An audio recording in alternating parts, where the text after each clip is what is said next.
আমার কটা ভাই জানেন? আমরা 4 ভাই। ক ভাই? 4 ভাই।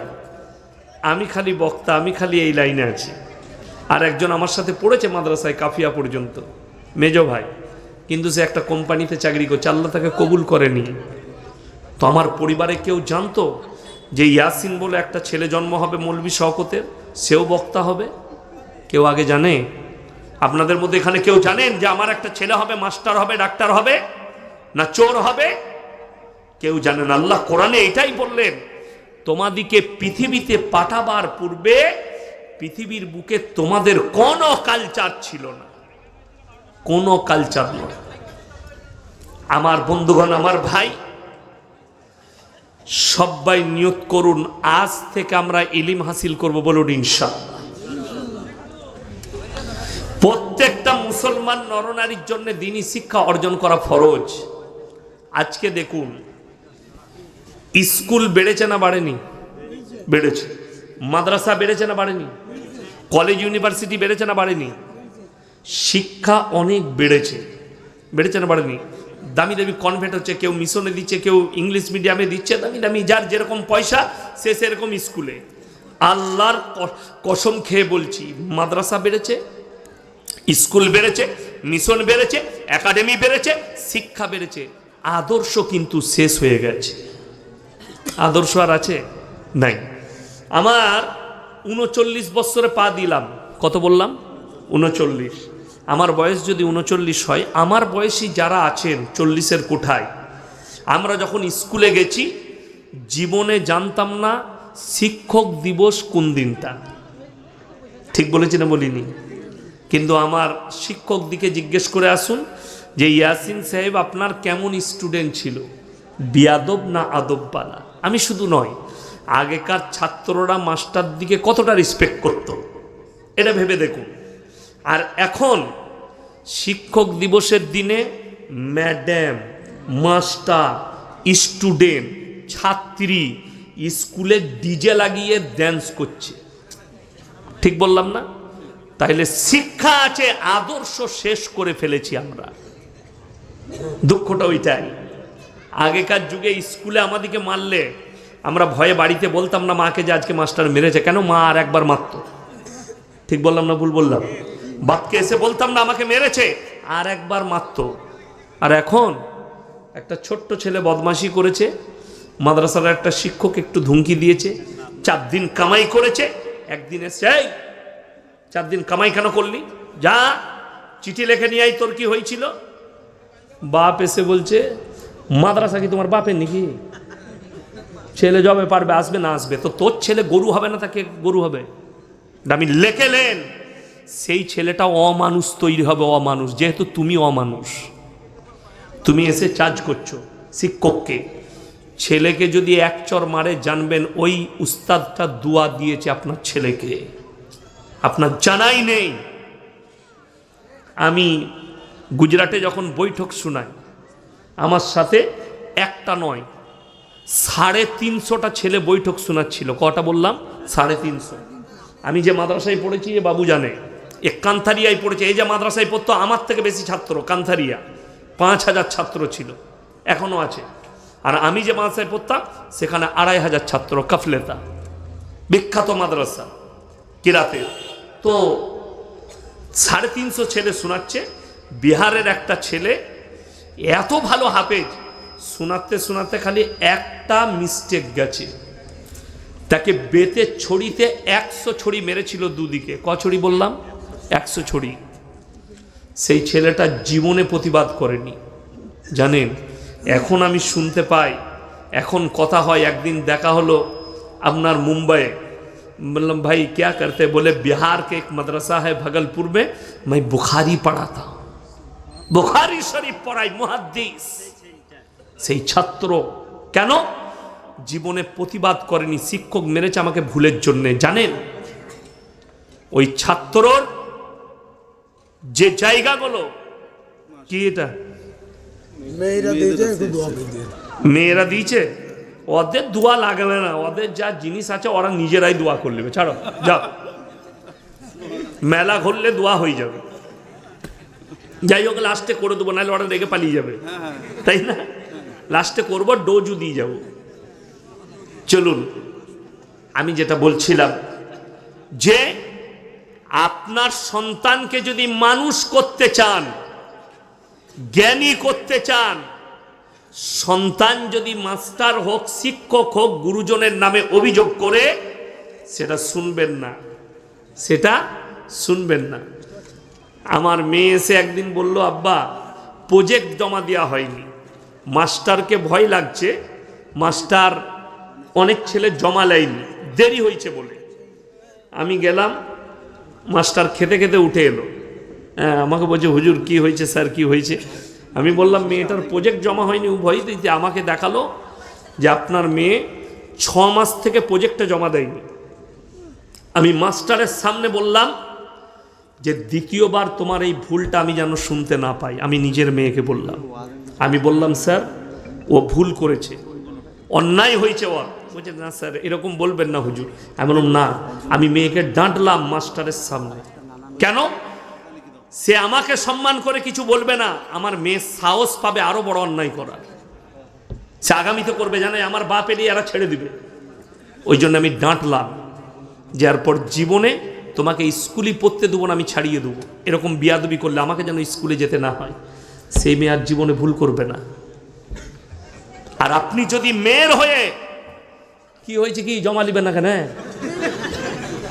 সেই মাস্টার আপনার ভয়ে জমা লিবে, আপনার মেয়ার মানুষ হবে না, অমানুষ তৈরি হবে। এটা লিখেলেন, অমানুষ। আমার হেডমাস্টার এখন যিনি আছেন প্রবীর বাবু নাম, স্কুলে যতগুলো মাস্টার আছেন আমাকে কেউ পড়ায়নি, একমাত্র প্রবীর বাবু পড়িয়েছেন, এখন উনি হেড হয়েছেন। সেদিনে গেলাম, এগিয়ে এলো, ভালো আছেন বাবু? আমি বললাম ভালো আছি স্যার, আপনি ভালো আছেন? বলে আমি তো তোমার আর তোমার বাবার প্রোগ্রাম আমি দেখি। আমাকে মোবাইলে দেখালো, এত মোবাইল খুললি তোমার আর তোমার বাবার প্রোগ্রাম। হিন্দু ব্যক্তি মাস্টার, খুব ভদ্র, অমায়িক, আমার জীবনের মাস্টার। তিনি কেন সম্মান করে জানেন? পড়ার জীবন থেকে তিনাদিকে সম্মান করেছি, রিসপেক্ট করি। আপনি সম্মান করেন। আর বাবা যারা আছেন মাদ্রাসায় পাঠান আর স্কুলে পাঠান আর যেখানে মিশনে পাঠান, ছেলে যদি অভিযোগ করে ছেলের অভিযোগ শুনবেন না, আগে হাকিকত জানবেন। ছেলের ভুল থাকলে মাস্টারের সামনে এক চড় মারুন, আপনার ছেলে মানুষ হবে। আজকে তো খালি ডিম ভাত খাচ্ছে আর থালা বাজিয়ে ঘর আসছে। সরকার বলে দিয়েছে ভাত পাবে 8 পর্যন্ত, ভাত পাবে না, পাবে না রোজ। আমার মেয়ে একটা প্রাইমারি স্কুলে পড়ে, তো খাই না, মাঝে মাঝে দেখছি ডিম নিয়ে। আমি ডিমটা কোথায় পেলি? বলে দিয়েছে স্কুলে। এখন তাই বলে আমি, আমার মেয়ে ছোট মেয়ে ডিম সিদ্ধ খাই না। আমি বললাম এটা, আমাকে বলে আব্বু তুমি খেয়ে নাও। আমি কোথায় পেয়েছিস? এমন ও বিড়ালটাকে নাহলে কুকুরটাকে দিয়াই। এইসব খেয়েই তো সব শেষ হয়ে গেল, পড়ালেখা উঠে গেল। ঢোল বাজা, থালা বাজা, ঘন্টা পড়বে, খানা শুরু দিয়ে স্কুলে পড়ালেখা উঠে গেল। এই মৌলবি যারা বসে আছে, আমরা যখন পড়েছি, এখন তো অনেক ভালো মাদ্রাসার সিস্টেম, আপনারা তো অনেক টাকা দিচ্ছেন, তখন আমরা সোজা করে ভালো খাবার পাইনি, পুঁই শাকের ঘ্যাঁট আর ভাত খেয়েছি। এখন তো রোজ মাংস খাচ্ছে বাচ্চারা, অনেক ছেলেরা। ওই জন্যে শুনেলেন, যারা এখানে আছেন মাদ্রাসায় বাচ্চাকে পাঠান না, তারা চরম ক্ষতি করছেন নিজের সন্তানের।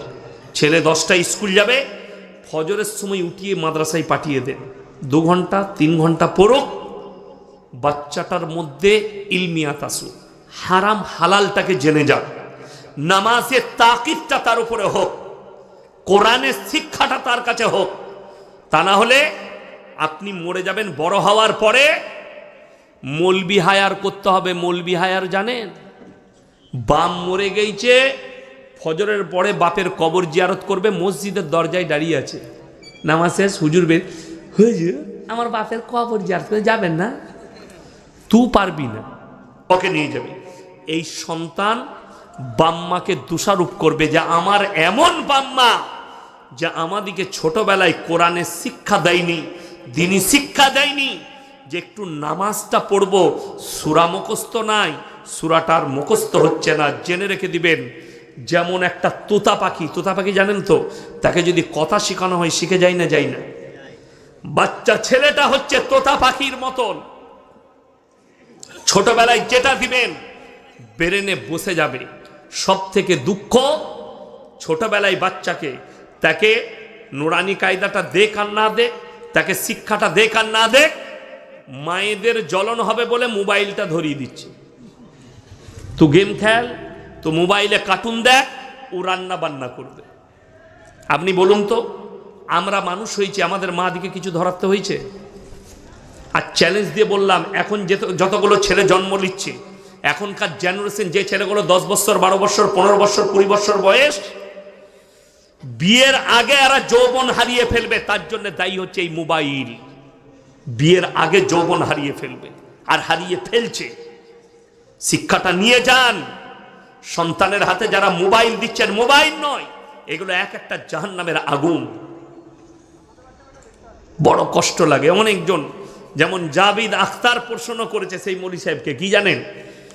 पूरे दुनिया तो अल्लाह ने बनाया, अगर अल्लाह ने बनाया तो गलत सही दोनों अल्लाह ने बनाया, तो जो गलत कर रहा है ये जहन्नम में क्यों जाएंगे? আপনি বলুন, এই মোবাইলটা যে তৈরি করেছে, মোবাইলটা যে ইউজ করবে তার উপরে হারাম হালালের ফতোয়া দাঁড়াবে, না যে তৈরি করেছে তার উপরে ফতোয়া দাঁড়াবে? কথা বলে না? আচ্ছা, ছুরি তৈরি করে না কামাররা? তো ছুরিটা তৈরির পরে, ছুরিটা আপনি বাড়িতে গরু জবাই করার জন্য নেবেন, মুরগি জবাইয়ের জন্য নেবেন, কোনো ডাল কাটার জন্য, আপনি নিয়ে যদি মানুষ কাটেন, তাও কামারের দোষ কি হলো? কথাটা বুঝতে পেরেছেন না পারেনি? কামারের দোষ হবে? তৈরি করেছে সে, ইউজ করনেওয়ালার হচ্ছে দোষ। আল্লাহ আপনাকে সৃষ্টি করেছে। আচ্ছা, কেউ আপনারা ভাত খান না গু খান? ভাত খান তো? গু কেউ খায় না, গুকে খায় পাগলে।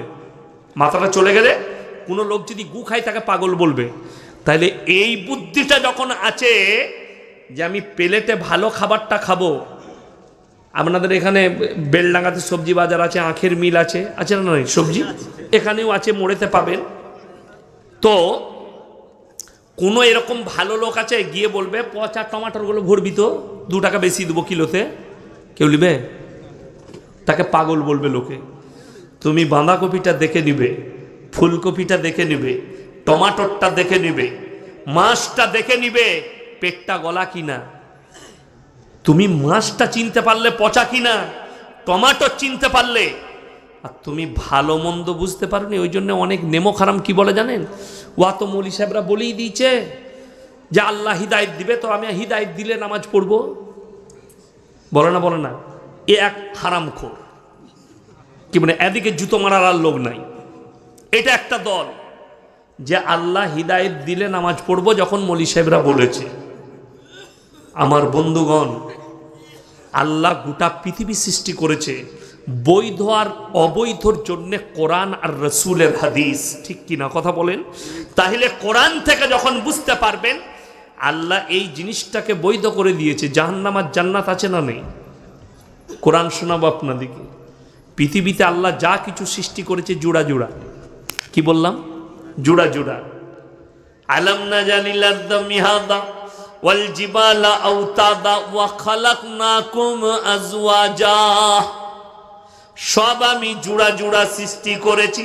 আমি আল্লাহ খালি বিজোড়। আসমান আর জমিন, স্থল আর পানি, নারী আর পুরুষ, ভালো আর মন্দ, কালো আর সাদা, উঁচু আর নিচু, সব আমি জোড়া জোড়া করেছি। আমি আল্লাহ খালি বিজোড়। জোরে বলুন সুবহানাল্লাহ। সব জোড়া জোড়া, আমি আল্লাহ খালি বিজোড়। তাহলে ভালোটাও আছে, মন্দটাও আছে। তোমার বিবেক যখন বলছে, দেখুন আপনি খাবার খেতে, আমরা দস্তরখানে বসলে বিবি অনেকগুলো তরকারি দেয় না? আমি মেহমান এসছি, আমাকে এক তরকারি দিয়ে ভাত দেবেন না? মেহমানকে 3-4টা তরকারি দেন, 4-5টা তরকারি দেন। এরপর মেহমানকে বললেন, যারা মেজবান থাকে তারা কি বলে? ভাই একটু মাংসটা দিই, ভাই একটু বেগুন ভাজিটা দিই। এরপর যে মেহমান থাকে সে বলে, না বেগুন ভাজি খাবো না, দাদা আমাকে মাংস দেন না, ভাই আমাকে মাছ দেন। সে তার পছন্দ মতো খায় না খাই। তাহলে তোমার ব্রেন যখন এটা বলছে এই মাংসটা আমার জন্য ভালো হবে, তাহলে তুমি যখন নিজেকে মুসলমান বলছো, আল্লাহর কিতাবকে ফলো করবে, রসুলের আদর্শকে ফলো করবে, তখন তুমি ভালো মন্দটা বুঝতে পারছো না, তুমি খাবার বেলায় বুঝতে পারছো, পেটে ভরার বেলায়, আর আমল করার বেলায় বুঝবে না। এইটাই হচ্ছে দুঃখের বেদনা। সকল ভাইকে বলবো, নিয়ত করুন আমরা আমাদের বাচ্চাদিকে দিনী শিক্ষা দেবো। জোরে বলুন ইনশাআল্লাহ। প্রত্যেকটা নারী পুরুষের জন্য দিনী শিক্ষা অর্জন করা ফরজ। বাচ্চা যদি অভিযোগ করে, বাচ্চাকে এক চর মারুন, ঘুরিয়ে শিক্ষককে মারতে যাবেন না। আপনার ছেলেটা গরু না হলে গাদা হবে। আমি মৌলবি শওকতের বেটা মৌলবি ইয়াসিন বলে গেলাম, কাগজে লিখেলেন, আপনি মরণে ওয়া দিতে হবে না। মরার সময় কলমা পড়ে লাভ নাই ভাই, ভুলে গিয়েছে। যাই হোক, ও চলবে, বিনা ব্যাজ বলাই মাল। আমি কি বুঝলেন, আমি যেটা বলছি, প্রত্যেকটা ভাই এরপর নিয়ত করুন আমরা মুমিন হব। জোরে বলুন ইনশাআল্লাহ। আমি সব জায়গায় বক্তব্য এখন দিতে একটু দ্বিধাবোধ করছি, কেন জানেন? গাল খাওয়া লোক আমি। মোবাইলটা খুলে কারা গাল দিচ্ছে? সুদখোর, গাঁজাখোর, মাতাল, অমানুষ, লটারিওয়ালা বলে এর বিরুদ্ধে বলছে।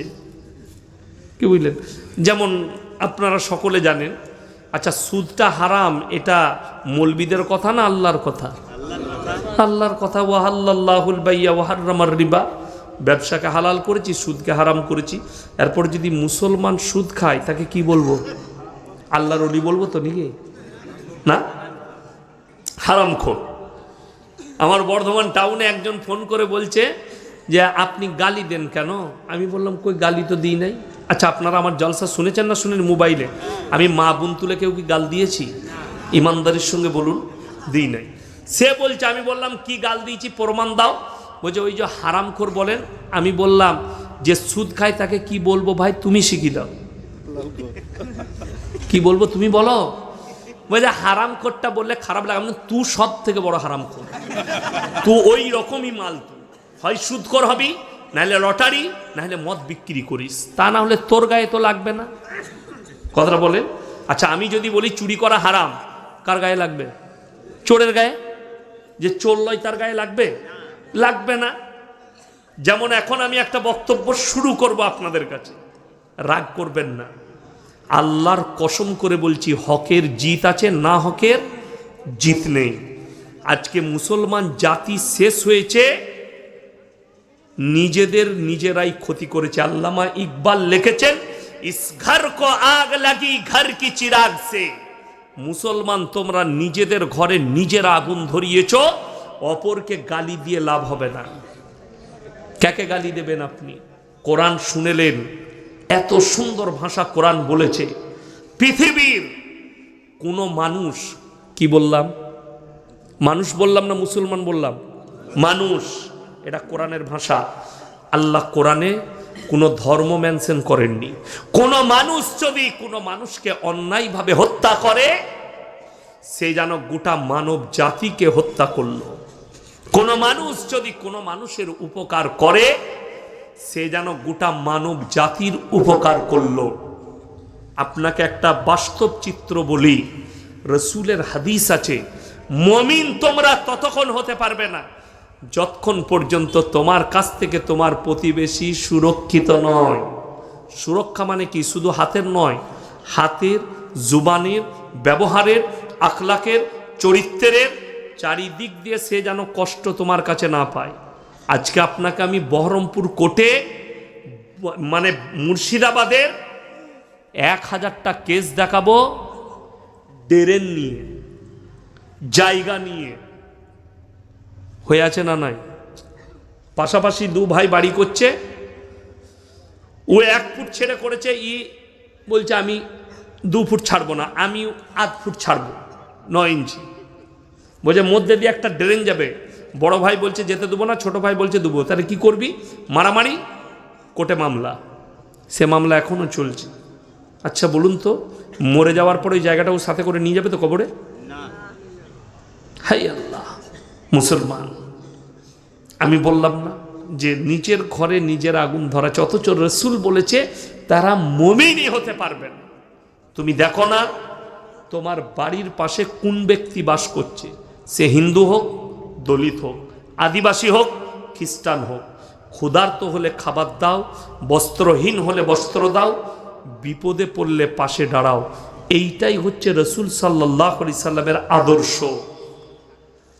আজকে দুঃখ, গ্রামের বড় লোকরা দামি দামি ব্ল্যাঙ্কেট গায়ে দিচ্ছে, তার পাশের ঘরের গরিবের একটা চাদর নেই, সে একটা চাদর কিনে দিতে পারে না। কিন্তু কি বলছে জানেন, আমি বেলডাঙ্গায় মাদ্রাসায় গিয়ে 50,000 দিয়ে এলাম, তুই ঝাঁটা জুতো খাবি কবরে, লেখে লাও। এই মাদ্রাসার আদায় হচ্ছে। আপনি ইয়াসিন সাহেবকে ভালোবাসেন, আমার হাতে 10,000 টাকা দিলেন, অথচ আপনি খোঁজ রাখেন না আপনার পাশের গরিব আব্দুর রহমান খেতে পাই না। আমি বলে যাচ্ছি আল্লাহর কসম, দান কবুল হবে না। এটা কোরআন। ওয়া আতিদাল কুরবা, কাছের গরিবকে আগে দেখো।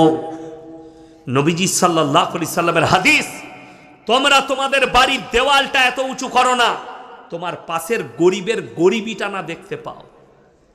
আজকে আপনি ভেবে দেখুন, গরিবিটা তো দূরের কথা, এই যে হক রাসূলের হাদিস শুনে নেন, কিয়ামত তোমরা বুঝতে পারবে কখন, যখন তোমরা দেখতে পাবে অশিক্ষিত সাধারণ মূর্খরা নেতৃত্ব দিচ্ছে আর শিক্ষিতরা চুপচাপ বসে দেখছে। আজকে পশ্চিমবাংলায় বেশিরভাগ, আপনাদের জলসা বলে বলি নাই, পশ্চিমবাংলায় 100টা জলসার মধ্যে 90টা জলসা কমিটি বেনামাজি, নামাজি পড়ে না। ঠিক বললাম না ভুল বললাম? যদি কোনো বাপের বেটা টক্কর নেয়, সে আমার সঙ্গে যে কোনো জলসায় অ্যাটেন্ড করবে, সব কমিটি ব্যাচওয়ালাগুলোকে দাঁড় করাবো, আর গ্রামের লোক দেখে বলে দিবে এটা 5 ওয়াক্তের। আর আমারটা যদি মিথ্যা হয় আমি উইথড্র করে নেবো, ক্ষমা চেয়ে নেবো। আর আমি বাস্তব বলছি, এটা নেতৃত্ব দিচ্ছে কে? অশিক্ষিত সাধারণ। আজকে গ্রাম থেকে পাপ না মুছার কারণ আলেমরা দায়ী নয়, হাদিস কোরআন দায়ী নয়, ইসলাম দায়ী নয়, কিছু কিছু নেমো খারাম আমাদিকে দায়ী করছে। জলসা করে কি হবে, বয়ান করে কি হবে, জলসা দিয়ে কি হবে? গ্রামের লোকের পরিবর্তন হচ্ছে না। তুমি কি মেহনত করলে? তারপর যদি বলেন পরিবর্তনের লাইন, আমি ইয়াসিন বলে যাচ্ছি।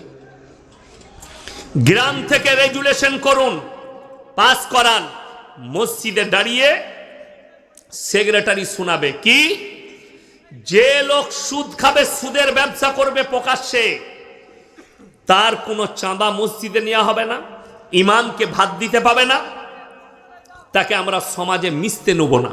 আমি বলছি কাল কি সুদ ছাড়বে? রাজ্যটার নাম হচ্ছে মধ্যপ্রদেশ, শহরটার নাম ইন্দোর। আমি 2 বার জলসা করেছি ইন্দোরে, বাঙালিদের জলসা, 10-12 হাজার শ্রোতা হয়, দারুণ খাবার খাওয়াই। আমি 2 বার জলসা করেছি। যাই হোক, ওই মধ্যপ্রদেশের সমস্ত আলেমরা, দেওবন্দি, আহলে হাদিস, বেরেলি, যত তবকার মৌলবি আছে, এক কাছে বসে তারা মিটিং করে ফাইসালা করেছে, কোনো মুসলমান বেটার বিয়েতে যদি পণ নেয়, বেটার বিয়েতে যৌতুক নেয়, বেটার বিয়েতে, বিটির বিয়েতে গান বাজনা করে, অশ্লীল কাজ করে, সেই নিকাহ কোনো মৌলবি পড়াবে না। গোটা মধ্যপ্রদেশে যৌতুক বন্ধ হয়েছে, গান বাজনা বন্ধ হয়েছে, আলেমদের আদেশে চলছে সুন্নত তরিকায়। অবাক হবেন, আমি আজ থেকে 5-6 বছর আগে ধানবাদ জেলা, বিহারে, থানাটার নাম চন্দনকিয়ারি, জলসা করতে গিয়েছিলাম। গ্রামটার নাম নডিহা। 1000-এর বেশি আলেম হাফেজ আছে। আমি আসরের সময় ঢুকে গেছি, অনেক রাস্তা, তাড়াতাড়ি বেরিয়েছিলাম সকাল 10টায়, আসরের সময় ঢুকেছি। সেখানে আমার একটা বন্ধু আছেন খাস, মুফতি মনজার আলম কাসমি, ভালো মুফতি। তো আমি ওই আসর থেকে রাত 2টো পর্যন্ত ছিলাম সেই গ্রামে। তারপরে আমি আসার সময় মুফতি সাহেবকে বললাম, ভাই মেরে কো ইতনা আচ্ছা লাগা। কি হয়েছে, কি হয়েছে বলো তো? কিছু হয়েছে? আমার বাপের ডায়লগ শোনা নাই, বিয়ে দিয়ে দেবো, কেঁদে মরে যাবি।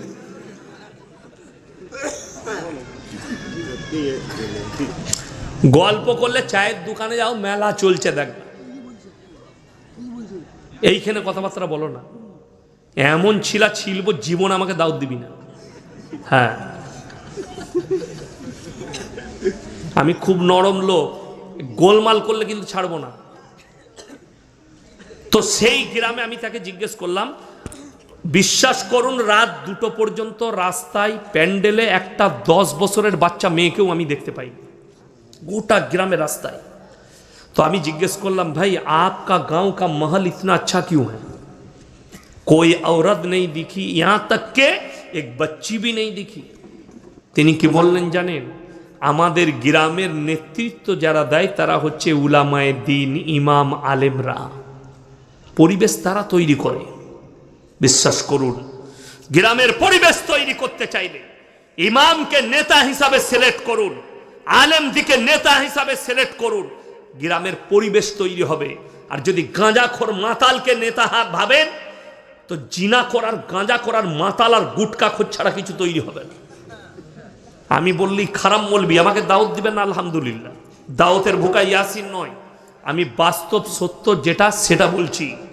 আপনি বলুন তো, মসজিদে ইমাম রাখলে ইন্টারভিউ লিয়া হয় না, হয় না? কথা বলে না?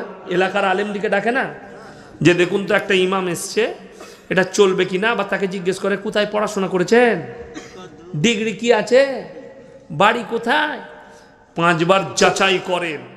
একটা ইমামের এত ইন্টারভিউ হয়, অথচ মসজিদ কমিটি তৈরি করলে সুদ খেয়ে বড় লোক হোক, লোকের মেরে নিয়ে হোক, চুরি করে হোক, পয়সা থাকলেই সে কমিটি। রাগ করে না, বাস্তব বলছি। কোনোদিন এই শর্তটা জিজ্ঞেস করেছেন যে মাদ্রাসায় এতগুলো শিক্ষক আছে, হুজুর কোন কোন লোক কি কি চরিত্র থাকলে সে মসজিদ কমিটিতে থাকতে পারবে, একটু লিখে দেন তো? কেউ এসছে কোনোদিন? জালিলিয়া সুরুলিয়া এত বড় বড় মুফতিরা আছে, 2টো মাদ্রাসা, সারগাছি 3টে মাদ্রাসা, এরা যদি প্রমাণ দিতে পারে অমুক গ্রাম থেকে এসে আমাদের কাছে লিখে নিয়ে গেছে কি কি শর্ত থাকলে মসজিদ কমিটিতে থাকবে, আমি ইয়াসিন বাই ক্যামেরা ভুল স্বীকার করবো, একটাও গ্রামের লোক আসেনি। কিন্তু আমি আপনাকে দেখিয়ে দেবো, ইমামটার ইন্টারভিউ লিবার জন্য মৌলবি ডেকেছে। ইমামের ইন্টারভিউ হবে, আর মসজিদের সেক্রেটারি করবে, মসজিদের ক্যাশিয়ার করবে, মসজিদের প্রেসিডেন্ট হবে, তার ইন্টারভিউ হবে না? অনেকজন তো বলবো ভাইয়ের সম্পত্তি মেরে নিয়ে হজ করে এসে মসজিদের সেক্রেটারি, হ্যাঁ, মতোয়াল্লি সেজেছে। আমি দেখি দেবো, আমার বর্ধমানে আছে। অবাক করার তথ্য দিচ্ছি, একটা নার্সভূমে বর্ধমানে একজন মারা গেছে। আমি কোন গ্রামের বলবো না, কিন্তু বর্ধমান টাউনে ঘটনাটা ঘটেছে। নার্সভূম বড়, মারা গেছে। আজকেও আমার সাথে এসছে আশা নার্সভূমের মালিক নাসির ভাই, আমার খুব কাছের মানুষ অন্তরে, আমার সাথে এসছে আজকে জলসা, সাথে নিয়ে এসছে। কই পানি দেন তো। তো রাত 2টোর সময় বাপ মরে যাচ্ছে, ক্যাবিনে আছে, মারা গেছে। একটা আয়া আছে নার্স, তার সাথে বাইরে বেটা দাঁড়িয়ে ছিল, বড় বেটা, তাকে এসে বললে তোমার বাপ মারা গেছে। তাকে বললে কেউ কি বলবি না, চুপ করে থাক। হ্যাঁ, আলহামদুলিল্লাহ, কেউ কি বলবি না, তোকে 10,000 টাকা দিচ্ছি। তার হাতে 10,000 টাকা দিয়েছে, ওই মরা বাপের টিপ নিয়েছে, মরা বাপের কাগজে, অথচ সে মাল মসজিদ কমিটিতে আছে। আমি নাম করব না, যদি সে আমার জলসাটা শুনে তুমি হারাম কর বুঝে নিবে, তোমাকেই বললাম, পারিস তো আমার যা পারি করে নিবে, নাম তো আমি লিই নাই। কথাটা ঠিক কি না? নাম, আর তুমি যদি করে থাকো তোমার গায়ে লাগবে না, লাগবে কেন? তারপরে যখন জানাজা হয়ে গেছে, 1 মাস কেটে গেছে, ভাইরা বলছে বাপ তো মরেই গেল, 3টে ভাই, তা এই সম্পত্তিগুলো ভাগ করলে, কে কোন জমিটা নিবি সব ভাগ করলি, আই ভালো, বাপ মারা গেছে। ই তখন বলছে ভাগ করবি কি মানে, বাপ তো লেখে গেছে আমাকে, সারা কাগজ দেখাচ্ছে, তার মাথা খারাপ, বাপের টিপ, বাপের সই। বাস সন্দেহ হলো একটা ভাইয়ের, শিক্ষিত, সে নার্সিংহোমে গিয়ে বললে পরিষ্কার, যে তারিখে আমার বাপ মরে হলো সিসি ক্যামেরা খুলো। রাতের বেলায় যেমনি খুলেছে, মেয়েটাকে 10,000 দিয়েছে, ধরা পড়েছে, টিপ লিখছে, ধরা পড়েছে। মাল যাবে কোথায়? তাকে নিয়ে এসে দেখিয়েছে ক্যামেরাটা, দেখো তুমি কি কাণ্ড করেছো। বিচার ডাকলো, গ্রামের লোকও মনে মনে ভাবলো আচ্ছা মসজিদ কমিটি পেয়েছি আমরা, চোর বাপের সম্পত্তি মেরে নিচ্ছি। ওই জন্যে বলে দিই শুনেন, আজকে আমাদের সমাজ ব্র্যান্ড চিনতে পারেনি। ব্র্যান্ড মানে বুঝেন, ব্র্যান্ডেড মাল, কি বুঝলেন? ঘড়ি পড়ে আছে, এই ঘড়িটা কোথাকার কে বলতে পারবে? এই ঘড়ি আমাদের দেশের লয়, এটা সৌদি আরবের ঘড়ি। আমাকে একজন গিফট করেছে, হজরত মোল্লা জাকারিয়া সাহেব রহমতুল্লাহ আলাই, কাঁটাদিঘি মাদ্রাসার মহিলা মাদ্রাসার যিনি সেক্রেটারি, ওনার ছেলে আমাকে এটা গিফট করেছে। তো এই ঘড়িটা হচ্ছে ব্র্যান্ডেড ঘড়ি। এখন এই ব্র্যান্ডটা আপনাদেরকে আমি বুঝিয়ে দিই। আমি 3 বছর আগে জলসায় গিয়েছিলাম হায়দ্রাবাদে 11টায় জলসা শেষ করেছি, দিয়ে আমাকে নিয়ে গেল ওই আপনার চারমিনার আছে যেখানে সব ঘুরতে যায়, প্রচুর ভিড়। গেলাম, এই পায়েস, তারপরে আপনার আতার পায়েস, ফালুদা এসব খাওয়ালো। একটা ছেলে দেখছি ঠেলা গাড়িতে ঘড়ি বিক্রি করছে, চকচকে পারা। আমি বললাম কিতনা রুপে? একটা কালো ঘড়ি আমার পছন্দ হলো। ভাই কিতনা কিমাত হ্যাঁ? বলে হাজরাত 200 রুপये। আমরা 150 में मिलेगा? বলে লে লিজিয়ে। আমি নিলাম, হাতে পরে নিয়ে টাকা মিটিয়ে দিলাম। রাত্রে ফজরের সময় উঠে সেই ঘড়ি পড়ি, মক্কা মসজিদের পাশে নামাজ পড়লাম একটা গোল মসজিদে, পেস্তা হাউসে চা খেলাম 2 কাপ, চলে গেলাম এয়ারপোর্টে। নামলাম আমি এসে দুর্গাপুর কাজী নজরুল ইসলাম এয়ারপোর্টে। আমার ড্রাইভার আমাকে গাড়িতে তুললো, আপনাদের মুর্শিদাবাদ ধুলিয়ানে জলসায় এলাম। জলসায় ঢুকলাম, হাতে ঘড়িটাই আছে। আমি বললাম তোমরা কি ব্র্যান্ড চিনো? বলে হুজুর চিনি। আমি বললাম আমার হাতের ঘড়িটা কত দাম হতে পারে বলো। একজন বললে হুজুর 25,000 টাকা, একজন বললে হুজুর 17,000, একজন বললে 2500, একজন বললে 3,000, একজন বললে 1200, একজন বললে 1500। যতজন দাম বলেছে সবাই ঠিক বলেছে, ভুল কেউ বলেনি। কেন বলুন তো? যে 25,000 বলছে সে জানে ইয়াসিন সাহেবের মতো বক্তার হাতে ঘড়ি আছে, মানে মালটা কমা হবে না। কথাটা বুঝতে পেরেছেন? এই ভেবে সবাই দাম বলেছে। লাস্টে আমি বললাম বাবা ঘড়িটার দাম 150 টাকা, যদি কেউ 25,000 টাকায় নিতে চাও তো আমি খুলে দিচ্ছি, টাকাটি আমাকে দাও, অত দিতে হবে না, 10 দিলেই হবে। আমি জানি 150 মাল 10-এ গেলে অনেক লাভ, তাই না? কিন্তু দুঃখের বিষয় আমি বললাম আসল বাঁশটা দিই নাই, দাঁড়া বাঁশটা দেবো। এখন তো আমি হাসির মজাকে বুঝাচ্ছি, একটা গরিবের ছেলে আপনাদের গ্রামে সকালবেলায় যদি ছিঁড়া প্যান্ট পরে বাজারে যায়, চায়ের দোকানে 10টা লোক বসে থাকলে বলবে আরে এ তো গরিবের ছেলে, ও পয়সা নেই। বলবে না? বলবে না? খেটে খায়, আর বাপ কাজ করে, গরিবের ছেলে। ওই ছিঁড়া প্যান্টটা ওর কাছ থেকে নিয়ে শাহরুখ খানকে পরিয়ে দেন, ওরে বাবরে কোথায় দারুণ মালবে, কোন দোকানে পাওয়া যাবে বলতো? লোকটা পাল্টালো, মালটার দাম পাল্টি গেল, ছিঁড়া প্যান্ট। অথচ রসুলের হাদিস শুনেলেন বর্বরতার যুগের পাপগুলো কিয়ামতের পূর্বে মডেলিং হয়ে ফিরে চলে আসবে। তার একটা দলিল শুনবেন, এই দলিলটা দিলে অনেক হারামখোরের গায়ে লাগবে। কেমন বলে দিই, এমন একটা যুগ ছিল, আদিম যুগের ঘটনা পড়েছেন না পড়েননি? পড়েন না আদিম যুগের ঘটনা? কি লেখা আছে ইতিহাসে? মানুষ আগে বাঁদর ছিল, তারপরে উন্নতি লাভ করে। তা আমি খালি চিন্তা করছি আল্লাহ, কলকাতা আলিপুর চিড়িয়াখানায় এতগুলো বন মানুষ আছে, 30 বছরও একটা মানুষ করতে পারলেন। তার মানে ইতিহাসটা যে লিখেছে এমনি লেখে নাই, 14.5 কেজি গাঁজা খেয়ে লিখেছে। বাঁদর আলাদা সৃষ্টি, ইনসান আলাদা সৃষ্টি, অথচ ইতিহাসে লিখে দিয়েছে বাঁদর থেকে মানুষ হয়েছে। যা বুঝে করগা, তোরা খুঁজে বেড়া মাল কোথায় আছে। যাই হোক, মানুষ আগে কাপড় পরতে জানতো না, ঠিক কিনা? এরকম ব্র্যান্ডের কাপড় ছিল, এরকম লুঙ্গি ছিল। মানুষ গাছের ছালের কাপড় করে পরতো, বস্তার মতো পরতো, উলঙ্গ থাকতো, ছিঁড়া কাপড় পরতো। এটা ছিল বর্বরতার যুগে। অনেক মহিলা, অনেক মানুষ ন্যাংটো ঘুরে বেড়াতো, যারা বর্বর ছিল, যারা জিনায় লিপ্ত থাকতো। আর এখন যে যত বেশি ন্যাংটো হবে সে তত বেশি মডেলিং। এটা আখরি জামানা, ঠিক বললাম না ভুল বললাম? যে যত ন্যাংটো হবে সে তত মডেলিং। ওই জন্যই তো আমাদিকে বলে এরা মৌলবি সাহেব, বিশ্বাস করুন পর্দার কথা কেন বলি জানেন? আপনারা বুঝতে পেরেছেন। এত বড় অন্যায় কাজ করেছে। কোথাকার বিহারের মুখ্যমন্ত্রী একটা নারীর হিজাব ধরে টেনেছে তার মুখটা দেখবো বলে। শাহ আতাউল্লাহ বুখারী রহমতুল্লাহ আলাইহি, নাম শুনেছেন তো? আলেমরা চিনেন। শাহ আতাউল্লাহ বুখারী রহমতুল্লাহ আলাইহির দরবারে একজন 75 বৎসরের মহিলা এলেন, পর্দায় দাঁড়িয়ে আছেন।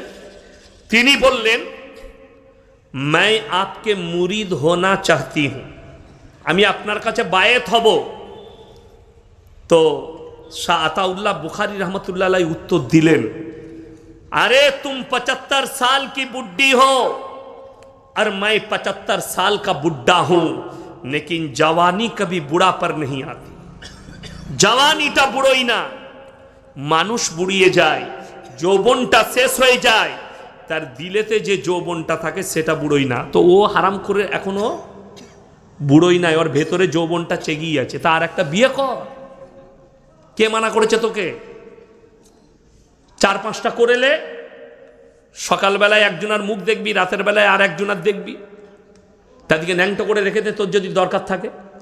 কিন্তু দুঃখের বিষয় জানেন আপনারা, আরবের একটা শেখদের দুবাইয়ে তার বিবি শখ করেছে যে আমি আইল্যান্ডে বিকিনি পরে ঘুরবো, তার শখ, তার বিবির। সে দেখলে বিবির শখ পূরণ করতে হবে, পুরো একটা আইল্যান্ড কিনে নিয়ে খালি করে দিলে আইল্যান্ডটা কেউ থাকবে না, তুমি আর আমি বলে এরপর ঘুরে বেড়ানো ন্যাংটো হয়ে দেখি। তার বিবির শখ মিটিয়ে গেল। সে তো চাইছিল দলের মাঝে ঘুরবো, এই পুরো আইল্যান্ডটা কিনে নিয়েছে, পুরো আইল্যান্ডটা পুরো খালি করে দাও আমার। এরপর বউকে বলে তোকে বাগে খাবে না ভালুকে, তুই ন্যাংটো ঘুরে বেড়া। বড় কষ্টের বিষয়, ইসলামের একটা মারাত্মক চ্যাপ্টার হচ্ছে পর্দা, নারীদের একটা মারাত্মক চ্যাপ্টার হচ্ছে পর্দা।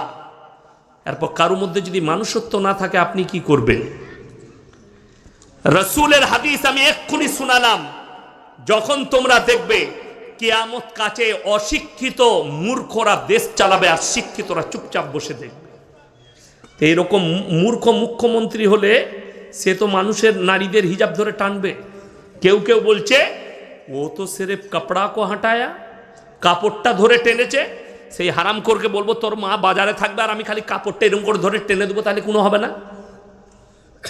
কত বড় কথা যে কাপড়টা ধরেছে, এই ব্যক্তিটাকে জেলের কুঠরিতে ভরে দেওয়া দরকার।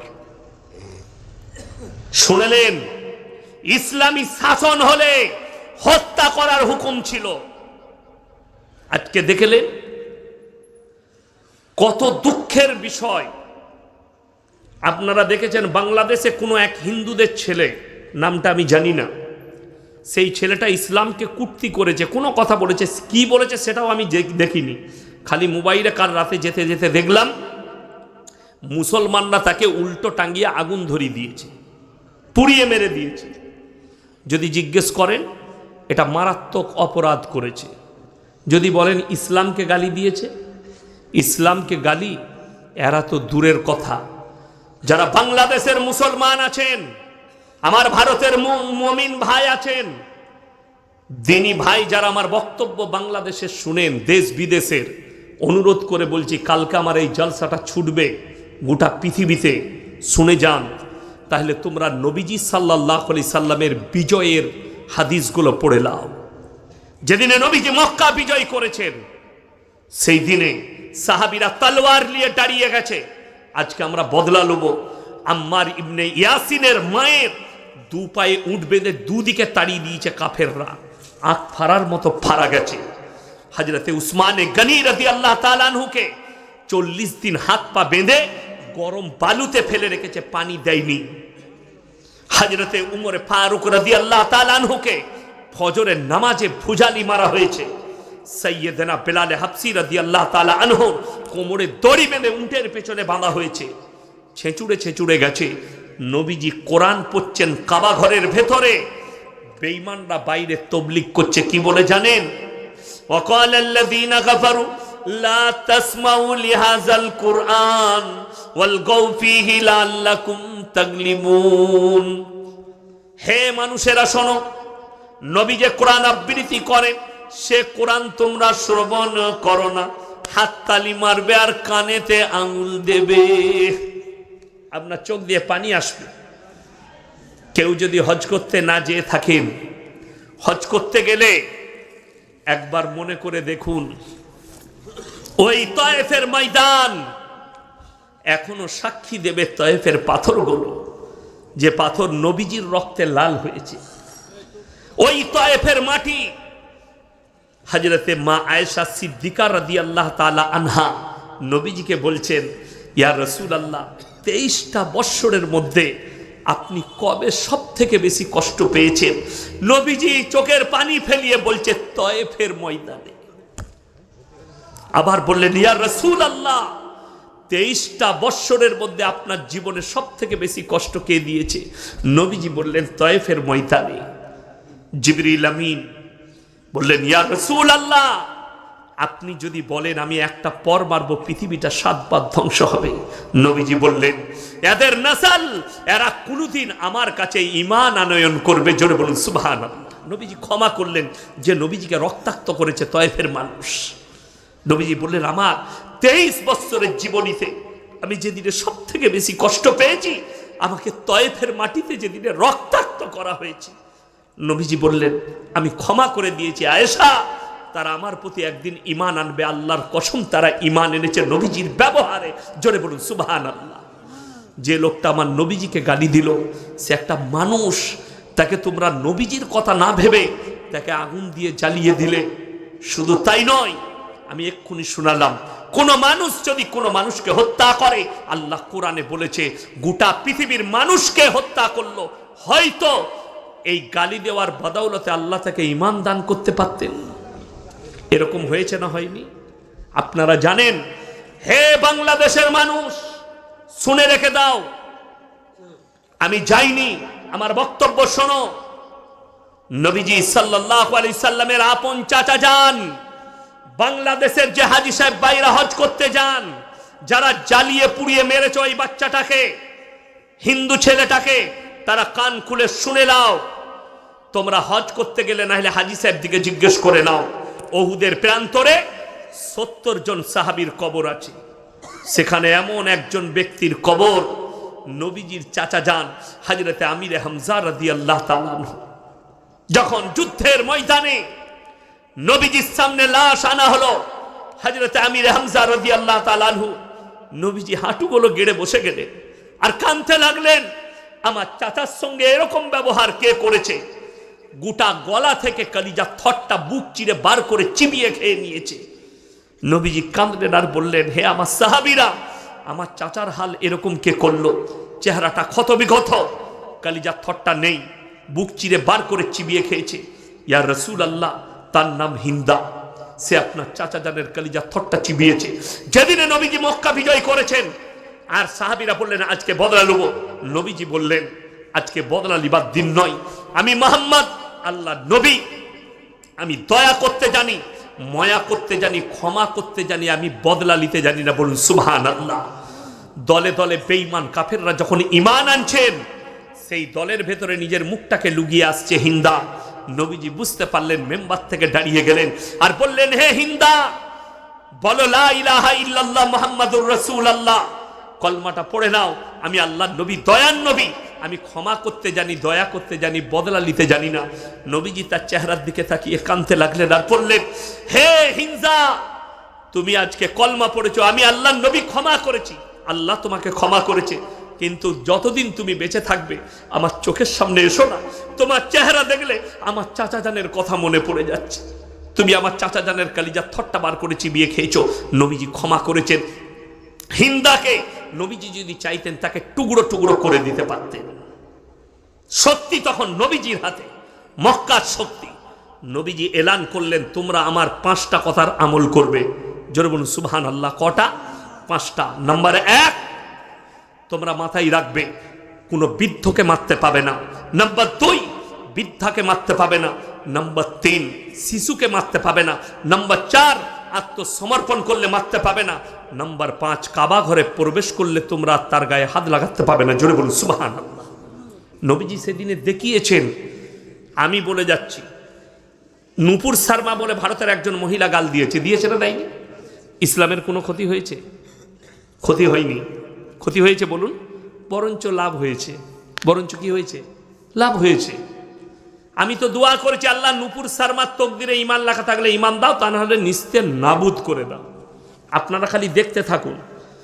প্রথম পাঠ জাবেদ আখতারের সাথে হয়েছে, এখনো দ্বিতীয়, তৃতীয়, চতুর্থ, পঞ্চম পাঠ বাকি আছে। এই লোকটাও বাধ্য হবে আল্লাহকে বিশ্বাস করতে এবং কালমা পড়তে হবে। জোরে বলুন সুবহানাল্লাহ। কেন? ইসলাম হচ্ছে সত্য, কোরআন হচ্ছে সত্য। ওই জন্যে আপনার দ্বারা যেন কেউ কষ্ট না পায়, আপনি হকের উপরে টিকে থাকুন। আল্লাহর কসম, হকের জিত আছে, না হকের জিত নেই।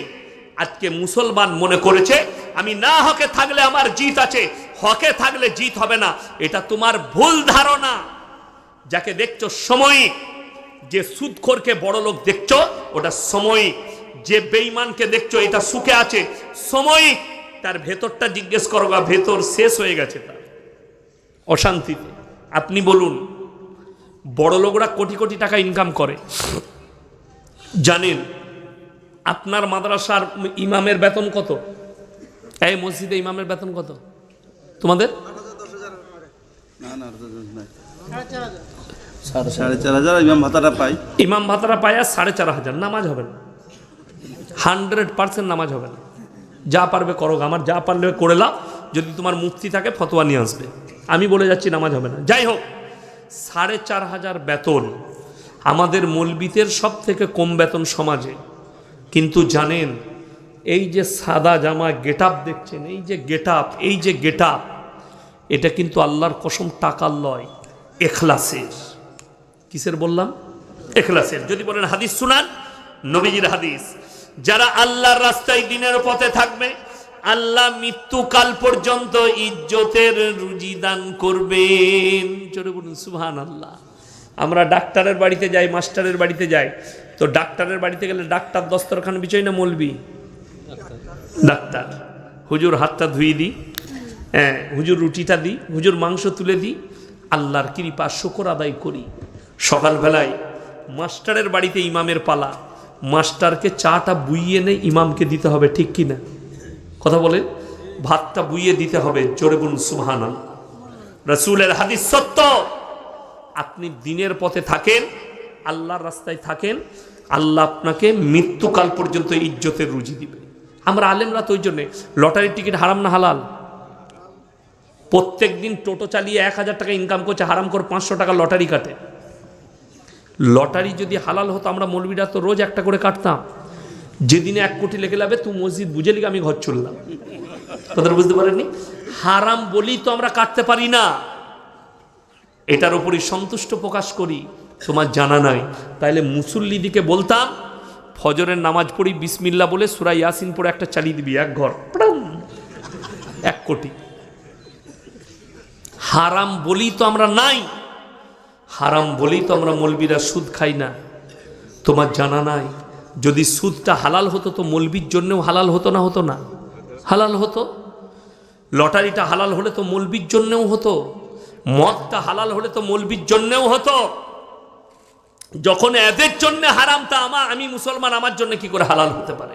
শুনেলে রাসূল সাল্লাল্লাহু আলাইহি সাল্লামের হাদিস, কিয়ামতের পূর্বে রাতের বেলায় মানুষ শুবে, সকালবেলায় চেহারাটা বাঁদর না হলে শুয়োরের মতো হয়ে উঠবে, খিনজিরের মতো। নবীজি সাহাবীরা কাঁদলেন, ইয়া রাসূলুল্লাহ, তারা কি পাপ করবে যে এরকম হবে? নবীজি বললেন, তারা যতগুলো দুনিয়ার পাপ থাকবে হালাল মনে করে করতে শুরু করবে। সুদখোর জানে হারাম, সুদ খাচ্ছে, কিয়ামতের পূর্বে সেই সুদখোরদের চেহারাটা দুনিয়াতেই শুয়োরের মতো হবে, না হলে বাঁদরের মতো। রাতের বেলায় শুবে, সকালে উঠে আয়না দেখবে শুয়োরের মতো হয়ে গেছে। কিয়ামতের আলামত এটা, মাথায় রাখবেন। সবাই হারাম জিনিস থেকে বাঁচবো, জোরে বলুন ইনশাআল্লাহ। দাজ্জাল আসার সময় হলে মানুষ বুঝতে পারবে যখন হারাম জিনিসকে হালাল করে নিয়েছে। মুসলমান, আপনি হারামকে হালাল করে নিচ্ছেন, হারামকে হালালকে হারাম আর হারামকে হালাল করে নিচ্ছেন, কি করে হতে পারে? আপনি জানেন না যে হালাল হলে মৌলবীরা আগে ইউজ করত? বিয়ে শাদিতে গান বাজনা করলে, পণ লেবার হলে গরিব মৌলবীরা আগে নিত। কেন লেই না? এটাও ভাবতে হবে। এই মৌলবী গরিবের ছেলে, মাদ্রাসায় আমরা কাদিকে দিই, খেতে পাই না, মানুষ করতে পারছে না, বাপকে জ্বলাচ্ছে, মাকে জ্বলাচ্ছে, ভাতের হাঁড়িতে ঢেলা মারছে বলে মালসাই দিয়ে ওরা বুঝেলে। ঠিক বললাম না ভুল বললাম? এই বাচ্চাগুলোকে দেন। এই গরিবের বাচ্চা, যে বেচারা ভিক্ষা করে খায়, মাদ্রাসায় দিয়েছে, আলেম হাফেজ হয়েছে, সে যখন আলেম হাফেজ হয়ে মসজিদে 10,000 বেতন পাচ্ছে, সে তো দাবি করতে পারে আমি যখন 10,000 টাকা ইনকাম করি, আমাকে একটা ভালো অ্যাপাচি বাইক লাগবে, 5 ঘড়ি সোনা লাগবে, 10 লাখ টাকা লাগবে। মৌলবীরা করতে পারে না। আমার যখন বিয়ে হয়, আমার শ্বশুর ঈদের সময় আমার গিন্নিকে জিজ্ঞেস করেছে জামাইয়ের কমিটা ছিল লাগে, জিজ্ঞেস করবে আমার নিজের ফুপা। আমি বললাম তোমার বাপকে জিজ্ঞেস করো ওদের গাঁয়ের লোকের কত লাগবে, বর্ধমান থেকে ধরিয়ে দেবো, টেনে নিতে বলবে।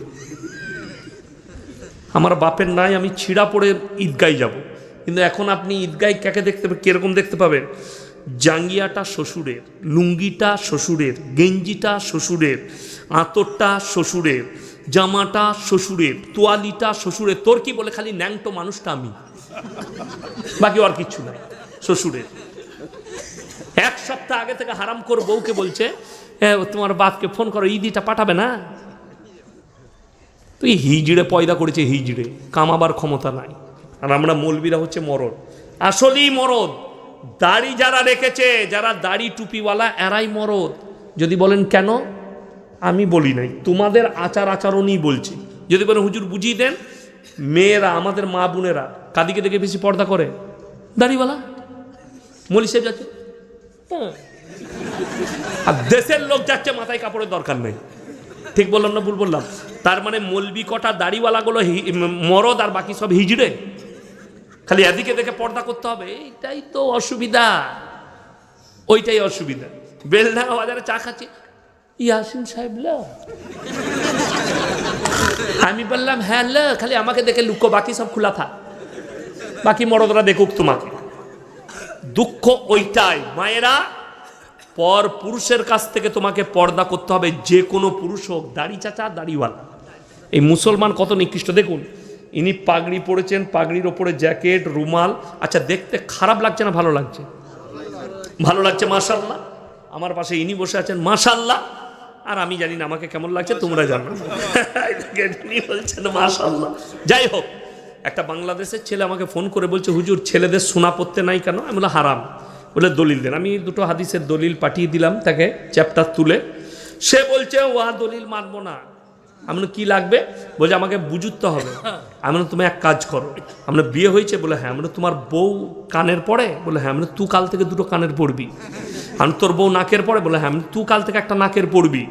হাতের 2টো বালা তোর বউ পড়ে? তো বলে হ্যাঁ। আমি তুই পড়বি। গলায় একটা হাড় পড়বি, দিয়ে দেখবি তুই কোনটা তোর বউ কোনটা ধরা যাবে না, তোরা দুজনেই কনফিউজ হয়ে যাবি।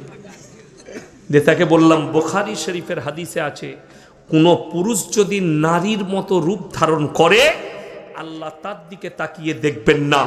তাদেরকে বলা হবে তোমরা নারীর রূপ ধারণ করে দেখাও। তারা বলবে অক্ষম, আল্লাহ তাদেরকে জাহান্নামে নিক্ষেপ করবে।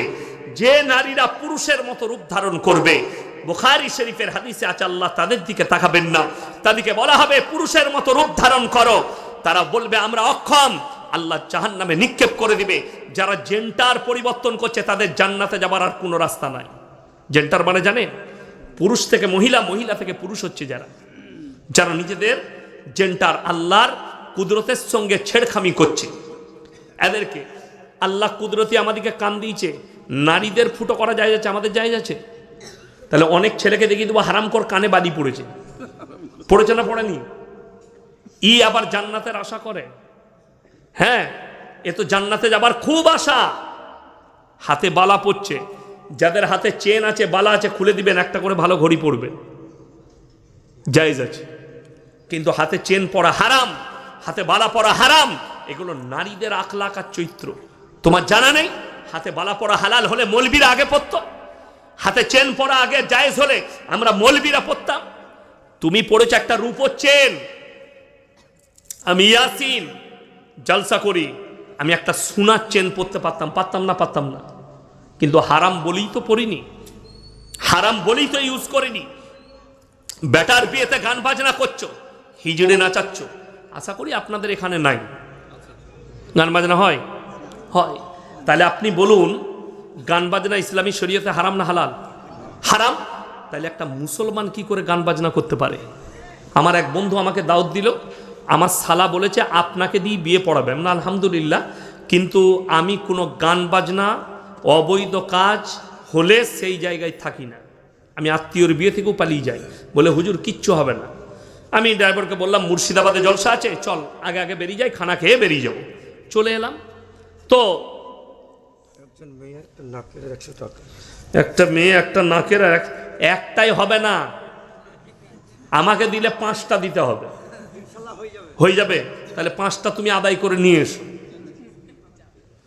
যাই হোক, তো আমি গাড়ি নিয়ে বেরিয়ে গেলাম, মুর্শিদাবাদে জলসা আছে, খেয়ে দিয়ে চলে যাব বিয়ে পড়িয়ে। আমি যখন ঢুকলাম আমাকে বললো হুজুর এইটাই হবে। ঢুকে তখন দেখছি ডিজে বাজছে, ডিজে। আমি বললাম না, আমাকে তো বলেছে এসব কিছু হবে না, তাহলে এই বিয়ে বাড়ি হতেই পারে না। মেয়ের বাপটা ছুটে এসে বলছে হুজুর এই বাড়িটায়। না তো, আমাকে তো এরকম কথা হয়নি, গান বাজনা হবে না। ওই ওটা ছোটো ছেলেরা বাজায়, আমি তুমি হিজড়ে, ছোটো ছেলেরা বাজায় তুমি হিজড়ে। আমি বললাম এই বিয়ে ইয়াসিন সাহেব পড়াই না, তোমাদের জানা নাই। আমি আমার নিজের আত্মীয়র বিয়ে থেকে পালিয়ে এসেছি, পা গাড়ি থেকে বার করি না, আমার ড্রাইভার জানে। আমি বেরিয়ে পালিয়ে গেলাম, খানাও খাই না, হোটেলে খেলাম, কুলিতে একটু খাবার খেলাম, পালিয়ে এলাম জলসাই। সে আমার সাথে 3 মাস কথা বলেনি, রেগে। আমি বলেছিলাম যেদিনে সে হক বুঝবে সেই দিনে সে আমার হাত ধরে ক্ষমা চাইবে। 3 মাস পরে আমার হাতে ধরে ক্ষমা চাইছে, আমি অন্যায় করেছি হুজুর, কথা দিয়ে কথা রাখতে পারিনি, সত্যিকারই এটা অন্যায় হয়েছিল। আমি বললাম আল্লাহ তোমাকে হিদায়ত দিয়েছে, এটাই আমার কাছে শুকর আদায় যে তোমাকে হিদায়ত দিয়েছে। আমি শর্ত রেখে দিই, আমি আমার ছাত্রের বিয়ে পড়াতে মসজিদের ভেতরে বিয়ে পড়াবো। আমার নিজের আত্মীয়র বিয়ে পড়িয়েছি, মুম্বাইয়ে থাকে, আমার ভাইয়ের বুনায়, সেটাও আবার আমার ফুপুর ননদের মেয়ের বিয়ে আমাকে দাওয়াত দিয়েছে, মানে ওটাও আমার ভাগ্নি হচ্ছে। আমি বললাম মসজিদের ভেতরে নিকাহ হবে, বিয়ে পড়েছি মসজিদের ভেতরে নিকাহ। আমি বললাম মুম্বাই থেকে খেজুর এনেছিল, আমি ছড়িয়ে দাও, চারিদিকে ছিটি দিলে মসজিদের ভেতরে। একটা বয়স্ক চাচা বলছে ইয়া আবার নতুন ডিজাইনের বিয়ে কবে থেকে আপনারা স্টার্ট করলে? আমি বললাম চাচা তোমার সব পেকে গেছে, তুমি পাকনি। বলছে কেন?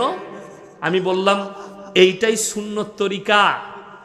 বলছে খেজুর ছিটানোটা? আমি বললাম হ্যাঁ এইটাই, ছোয়ারা ছিটিয়ে দেওয়া এটাই সুন্নত।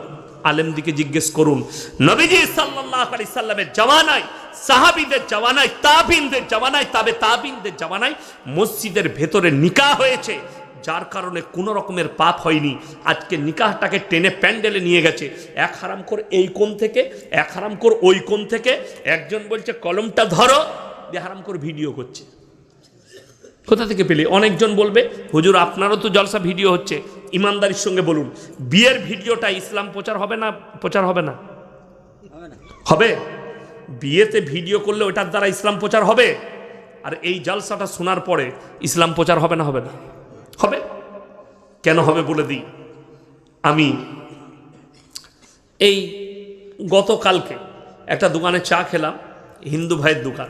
সে বলে স্যার আপনার জলসা আমি সব সময় শুনি, সব সময় আপনার, এই দেখেন মোবাইল খুলে দেখালে বলে আপনার ছাড়া কারণ নাই, আমি কোনো গান ফান শুনি না, শুধু আপনার বক্তব্য শুনি, রাতের বেলায় ঘুম আসে। তাহলে আল্লাহ যদি তাকে কবুল করে নেয় এতে ফায়দা আছে না নাই? ফায়দা আছে। একটা অমুসলিম ভাইয়ের কাছে ইসলামের দাওয়াত পৌঁছাচ্ছে এটার দ্বারা, কিন্তু তোমার ভিডিওর দ্বারা কার কাছে দাওয়াত পৌঁছাচ্ছে? এই যে আর এক হারামখোরের উৎপত্তি হয়েছে, এই মুর্শিদাবাদের নদিয়া বাড়ি শফিক না কি নাম ওই হারামখোরটা, শফিক। আপনার সন্তানকে যারা ভিডিও দেখাচ্ছেন তারা জিনার রাস্তায় ঠেলে দিচ্ছেন, সন্তানের ভবিষ্যৎ নষ্ট করছেন ওই হারামখোরের ভিডিও দেখানো মানে।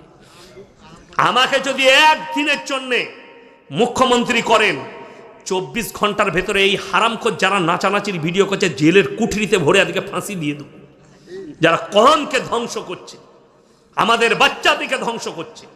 আমাদের ভারতের একজন আর্টিস্ট, তার নাম হচ্ছে সনু সুদ, বলিউডের আর্টিস্ট, খুব ভালো।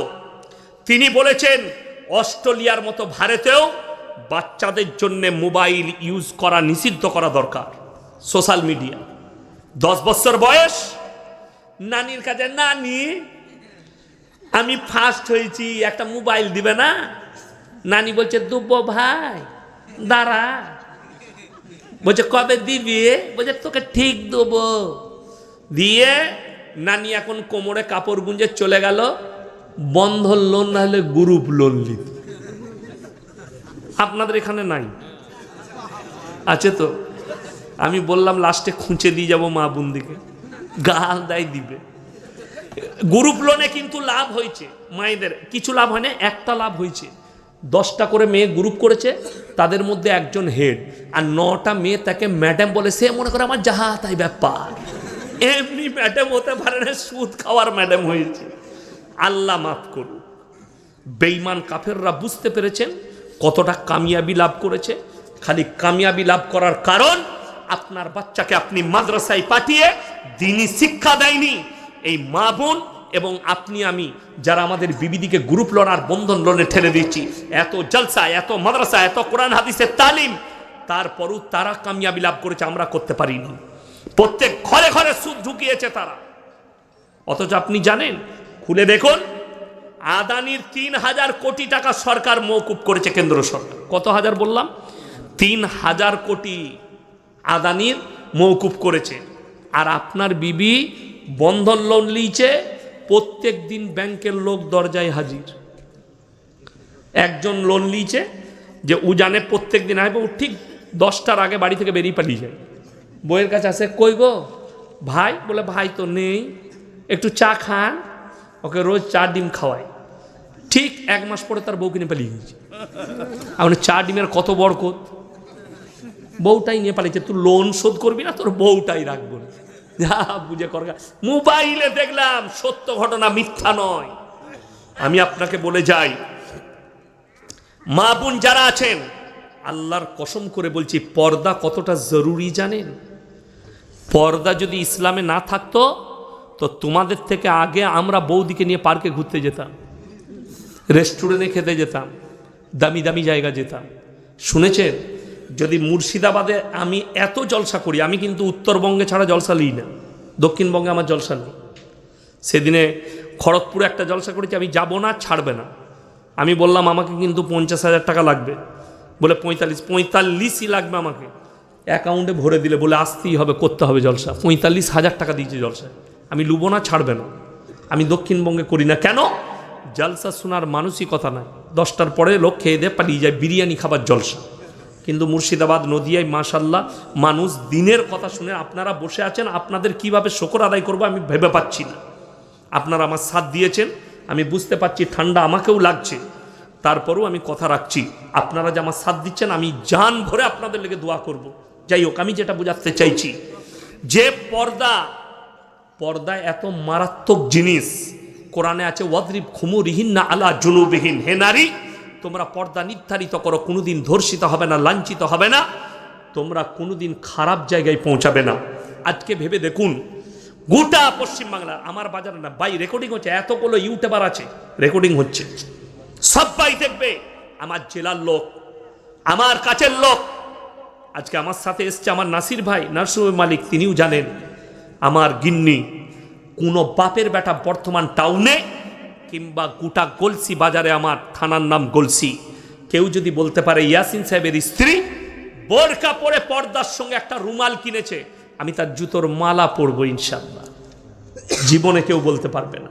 কোনো বাপের বেটা যদি বলে দেয় ইয়াসিন সাহেবের স্ত্রী অমুকের বাড়িতে এসে বিয়ের প্যান্ডেলে বসে, প্যান্ডেলে বসা তো দূরের কথা, কোনো বাপের বেটা কোটিপতি থেকে গরিব থেকে ধনী কেউ হিম্মত হবে না ইয়াসিন সাহেবকে বলে দিয়ে আপনার বিবিকে প্যান্ডেলে পাঠাবেন, খেয়ে যাবে। তার জন্য আবার জুতো রেডি আছে। আমার বিবি, আমাদের বিবি আজকে একটা প্যান্ডেলে মরদ আর মেয়ে একসাথে বসে খাচ্ছে, ঠিক কিনা? আর এমন পোশাক পরে নারীরা আছে, শয়তানু এদিকে দেখে লজ্জা পায়। রাসূলের হাদিস, মায়েরা শুনেন, আখরি জামানায় নারীরা পোশাক তো পরবে, তারপরও ন্যাংটো থাকবে। কেমন বলে দিই, এখন বোরকা বেরিয়েছে, কিন্তু স্কিন টাচ একদম টাইট হয়ে লেগে আছে, সব বোঝা যাচ্ছে। এটা শরীয়ত সম্মত বোরকা নয়, শরীয়ত সম্মত পর্দা নয়। একটা মেয়ে বলবেন যে গায়ে চাদর নিয়েছে, শাড়ি পরছে, শাড়ির ওপরে একটা চাদর পরেছে, চাদরের উপরও পেটটা বেরিয়ে যেতে পারে না? পারে না? পারে। ওই জন্যই তো বোরকা। আপনার স্ত্রী শাড়ি পরছে, আমি নিষেধ করবো না, এটা আঞ্চলিক পোশাক, কিন্তু বাইরে বের হলে সে যেন একটা বোরকা পরে, এমন বোরকা পরবে বাইরে থেকে যেন বোঝা না যায় এর ভেতরে যে নারীটা আছে কে আছে, তার গঠনটা কেমন, এটা যেন বোঝা না যায়। আমাদের দেশে তো এখন বিয়ে হচ্ছে এরকম প্যান্ডেল করছে, প্যান্ডেল করে জামাই আর বউকে বসাচ্ছে দুটো চেয়ার দিয়ে, বসাই না, বসাচ্ছে, দিয়ে গোটা দেশের লোক দেখ আমার বউ এইটা। আর ওর বন্ধুরা যখন আসবে তখন বলা বলি করবে, 4-5টা বন্ধু এসছে, হ্যাঁ বউটা ভালোই হয়েছে, ও বলবে দেখবে মালটা কেমন পেয়েছে, তোর বউকে মাল বলবে। এটা বাস্তব বলছি। আর হাদিস কোরআন বলছে যে তোমার বিবি হলো, অর্ধাঙ্গিনী হলো, তুমি ছাড়া যেন পৃথিবীতে কেউ তাকে না দেখে, কেউ না দেখে। আমার বিয়েতে আমার কয়েকটা বন্ধু এসছিল ক্লাস ফ্রেন্ড, তো আমাকে বললে ভাবির সাথে দেখা করব। আমি তাকে বললাম ওই বই তো আমি পড়ি নাই, তুই কি করে পড়লি? তুই তো আমার সাথে পড়েছিস। আমার সাথে তাহলে আর সম্পর্ক রইল না, সম্পর্ক ছিন্ন করে দাও। কিন্তু এই বই ইয়াসিন পড়েনি, কোনো রকমের চান্স নাই, আমার অর্ধাঙ্গিনী আমি ছাড়া কেউ দেখবে না। তোমাকে কে বললে? আমি বললাম আবার আমার মাদ্রাসায় ভর্তি হ, মৌলবি পর, তবে বুঝতে পারবি ইয়াসিনের কাছে দরজগায় বসলে, তবে জানতে পারবি পর্দা কি। আমরা তোমার বাড়ি, তোমার মুখের ভাষাতে বোঝা যাচ্ছে তোমার পরিবেশ কি আছে। বড় কষ্ট লাগে। ইয়াসিন সাহেবকে আপনি ভালোবাসতে পারেন, আমার সঙ্গে মহব্বত থাকতে পারে, আপনি আমাকে বাড়িতে ডেকে আপনার মেহমানখানায় 1 কাপ চা খাওয়াতে পারেন, ঘরে নিয়ে বসুন, কই গা তোমার ভাই এসছে ইয়াসিন সাহেব, নিয়ে একটু ভাবির সাথে গল্প করুন, আমি মিষ্টি নিয়ে আসি। হারাম কর 3 দিন তোর বইয়ের সাথে ওরকম গল্প করতে পেরে 4 দিনের মাথায় তো আমি এমনি নিয়ে পালাবো। কথাটা বুঝতে পারেননি? আর রেখে যাব ওকে, এমনি নিয়ে পালাবো। ওই জন্য অনুরোধ করছি, পর্দা সবাই করবেন ইনশাল্লাহ, পর্দা অবশ্যই করেন। আপনার দরজায় লিখে দেন বিনা অনুমতিতে প্রবেশ নিষেধ পরপুরুষের জন্য। আপনি বাড়ির পুরুষ, আপনি বাইরে গেছেন, বাজার গেছেন, বেলডাঙ্গা গেছেন কিংবা সারগাছি গেছেন, ঘুরে এসে যখন ঢুকবেন দরজায় সালাম দিয়ে ঢুকতে হবে, আসসালামু আলাইকুম জোরে বলবেন। কেন জানেন? আপনার বিটি আছে, বউ আছে, বৌমা আছে, বোন আছে, তারা বাড়িতে মেয়েরা কাজ করে না, করে না, কাজ করতে করতে মাথার কাপড় সরে যেতেই পারে, পিঠের কাপড়টা সরে যেতেই পারে। যখনই সালামের আওয়াজ পাবে সবাই নিজেকে ঢেকে নিবে, আপনারও চোখ হিফাজত হবে, ইজ্জত বেঁচে যাবে। কিন্তু আমাদের দেশে হোলসেল করা আছে, পাড়ার ছেলে আসছে, কই গো ভাবি কি করছো, আর ভাবির গায়ে কাপড় নাই। ঠিক বললাম না? রাগ করেন না, আমি কিন্তু বাস্তব বলছি। সেই পর পুরুষটা আপনার বাড়িতে কেন যাবে ভাবি বলে?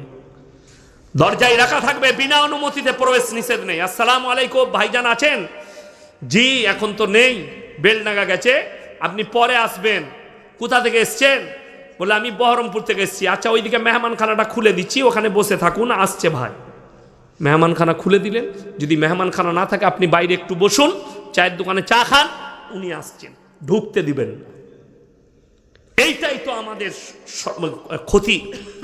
আপনি বিশ্বাস করুন তো, আমি ইয়াসিন সাহেব আমাকে দাওয়াত দিয়েছেন, মোল্লা সাহেব সভাপতি সাহেব, ইনি মানসার শিক্ষক, ইনাদের বাড়িতে গেলে বইয়ের পাশে বসতে দিবে? কথা বলবেন, আমরা দেবো? আপনি আমাকে দাওয়াত দিতে যদি যান, আপনি আমার গ্রামে গিয়েছিলেন জলসা করতে, আপনাকে আমি খাইয়েছিলাম, আপনার জায়গাটা আমার মেহমানখানাতেই শেষ হবে। পরিবার তো দূরের কথা, আমার বাড়ির ভেতরে ঢুকতে দেবো না তোমাকে, পর্দার খিলাফি হবে বলে।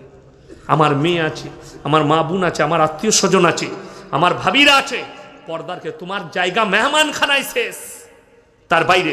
একটা মৌলী সাহেব তোমাকে তার বাড়িতে প্রবেশ করতে দেয় না, আর মৌলী সাহেবকে নিয়ে এসে বইয়ের পাশে কি করে বস করাচ্ছিস? সেই মৌলবীকে জিজ্ঞেস করলেন আপনি আমার বিবির সাথে গল্প করছেন, আপনার পর্দা সম্পর্কে জ্ঞান নেই? কিসের জন্য কথা বলবেন? আপন বোন আলাদা জিনিস, আপন বোন আলাদা জিনিস। আপনি এতটুকু আপনি ভাবছেন না সমাজের পরিবেশ? এই আখরি জামানায় মায়েরা শুনেন, 2টো কারণে মায়েরা বেশি জাহান্নামে যাবে। কটা কারণে বললাম? 2টো। নাম্বার 1 বেপরদাহি, নাম্বার 2 স্বামীর অবাধ্যতা। স্বামীর অবাধ্যতা, স্বামী নেই, সৌদি আরবে থাকে, ও পাড়া ঘুরে বেড়াচ্ছে, দেশ ঘুরে বেড়াচ্ছে। স্বামীর বিনা অনুমতিতে মায়ের ঘরটাও যেতে পাবে না। স্বামীকে ফোনের যুগ আছে, আমি আজকে মায়ের বাড়ি যাচ্ছি, স্বামী যদি হুকুম দেয় তবে যাবে, না হলে যেতে পাবে না। কে বলল তোমাকে? আর এখানে কি হয় জানি না, অনেক গ্রাম আছে ঠিক আসরের পরে নাইলে জোহরের পরে খানা খেয়ে গ্রুপ বসে, গ্রুপ দরজার বাইরে দিয়ে গল্প করে, পাড়ায় গ্রুপ বসে এক একটা জায়গায় দিয়ে মেয়েরা লোকের কুচ্ছ গায়। ঠিক বললাম না ভুল বললাম? যদি বেরোয় জেনে রেখে দিবেন অপরাধী। আমার ভাই সবাই হাত তুলে বলুন তো, কোরআনের সাথে মহব্বত করবো ইনশাল্লাহ? হাত তুলেন, জোরে বলুন ইনশাল্লাহ। কোরআনের সাথে যদি মহব্বত করেন, কোরআনে পারা কটা আছে? 30টা। শুনেলেন একটা কথা, 3টে সাদকা দুনিয়াতে করে যাবেন, কিয়ামতের সকাল পর্যন্ত কবরে শুয়ে শুয়ে নেকি পাবেন। জোরে বলুন সুবহানাল্লাহ। তার মধ্যে নাম্বার 1 হচ্ছে নেক সন্তান। কি সন্তান বললাম?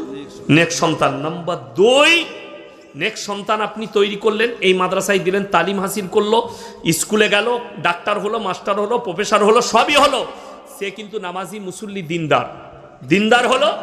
সেই ছেলে আপনি মরে যাওয়ার পরে কবর জিয়ারত করতে পারবে, আপনার জন্য দান করবে, আপনার জন্য সাদকা করবে, আপনার জন্য নামাজের পার্টিতে দোয়া করবে। নেক সন্তান। নাম্বার 2, বেঁচে থাকতে থাকতে সাদকায়ে জারিয়া করে যান, কিছু দান, কিছু সাদকা, মাদ্রাসা, মসজিদে, আল্লাহর রাস্তায়। 2, 3, 4, 5 ইজতেমা আছে, আপনারা জানেন তো?